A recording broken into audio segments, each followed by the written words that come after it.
Michael, it kind of looks like you have blue horns coming out of your head. Yeah, what's that? It sure does. Hey, you might want to be off. Hey, it might be. You never know.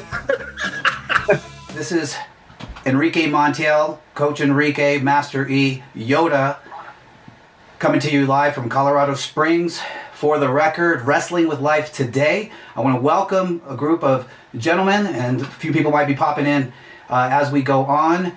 Thank you for having this conversation with us, being frank about this conversation, about what you're wrestling with life today. Yeah, and I apologize that I'm so short on time with this, but I had a family prior engagement. Man, you opened up a big can of worms there. So number one, let's talk about mental health, because as you know, I lost a brother in 2002 to suicide, and I lost another brother in 2014 to alcoholism. And I look at what people have been forced to do over the last 10 weeks, nationwide and worldwide.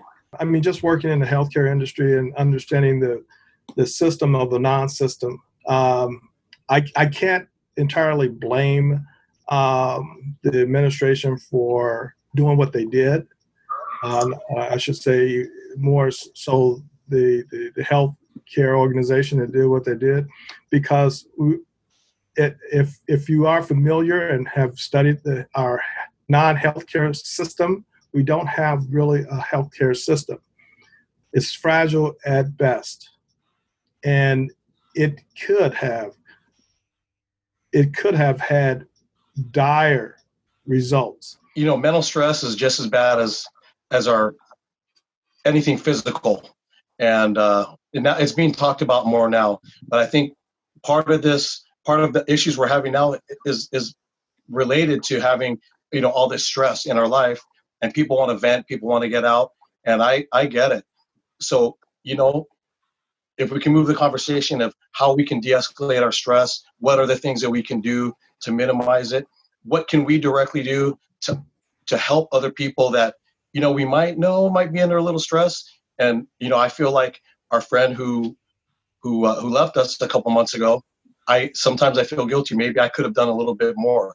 You know, even though I was in contact with him, I always think, man, maybe if I would have just reached out a little bit more, right? So we always feel like, hey, we could have done more. So whenever we have that opportunity, guys, you know, it really kind of is our responsibility to reach out to our brothers, to say, hey, if you need something, you know, I'm here.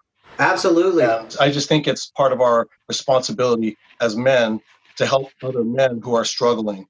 And it's not something talked about. Men don't talk about their feelings. We hide it. We put it away. But when you recognize it, in Hawaiian we say our kuleana. It's our responsibility to help those that we need, that we know need the help. This current generation does not have any education, any training at home about what it means to be in community. Everybody's on their phone all the time.